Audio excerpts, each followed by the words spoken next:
জানো তো বন্ধুরা, কয়েকদিন ধরে এত গলার ব্যথায় কষ্ট পাচ্ছি, তার সঙ্গে সঙ্গে কানেও ব্যথা করছে, এবার টনসিল ফুলে গেছে, কিছু খেতেও পারছি না।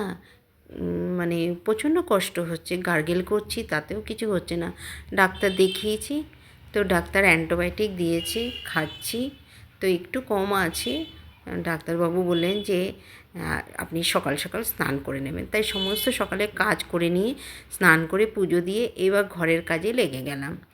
সমস্ত দেখো জামা কাপড় আগে ঘরটর গুছিয়ে নিয়ে তারপরে রান্নাঘরে যাব, কারণ রান্না করতে করতে না ঘরের কাজও করে ফেলি আমি। কিন্তু কি হয়, এক এক সময় ঘর রান্না হয়তো কোনো কিছু তরকারি বসিয়েছি, নিচে লেগে যায়, পুড়ে যায়। সেই কারণে আজকে ভাবলাম না, সমস্ত কাজ করে নিয়ে তারপরে ঘরের কাজগুলো কমপ্লিট করে নিয়ে তারপরে রান্নাঘরে যাব। কারণ তোমাদের দাদাভাই আজকে একটু সেদ্ধ ভাত সকালে করে দিয়েছিলাম, খেয়ে চলে গেছে। এবার শুধু আমার জন্য করব, তো অসুবিধা নেই, পরে করে নেব। তাই সমস্ত ঘরটর গুছিয়ে নিয়ে আমি তারপরে রান্নাঘরে যাব। তো আমাকে এমনিতেও বলেছে একটু বেশ গলা ভাত খেতে।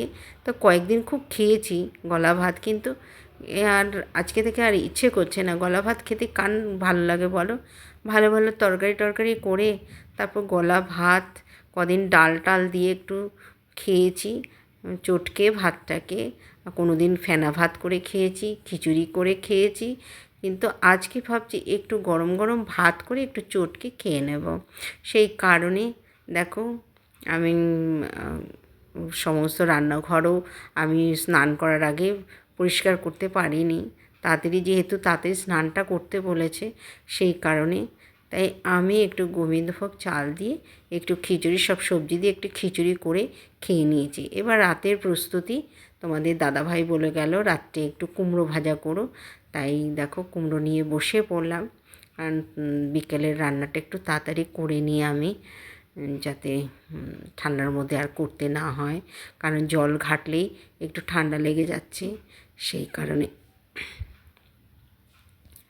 তাড়াতাড়ি রান্নাটা একটু বেলা থাকতে থাকতে রান্নাটা করে নিলে আমারই সুবিধা, কষ্টটা কম হয়। রিতার খুঁটিনাটিতে সকলকে অনেক অনেক স্বাগত। আশা করি তোমরা ভালো আছো, সুস্থ আছো। আমিও তোমাদের ভালোবাসায় খুবই ভালো আছি। তো দেখো এবার কুমড়ো ভাজবো, ভেজে একটু রেস্ট নিতে হয় রান্নাবান্না কমপ্লিট করে এসে, একটু সন্ধে দিয়ে, কারণ সন্ধে হয়ে গেছে, সন্ধে দেওয়ার আগেই আমি একটু বিছানাটা ঝেড়ে নিলাম। তো এখন একটু রেস্ট নেব। ব্লগটা ভালো লাগলে লাইক কমেন্ট শেয়ার করে দিও। আবার নতুন ব্লগে দেখা হবে। টাটা।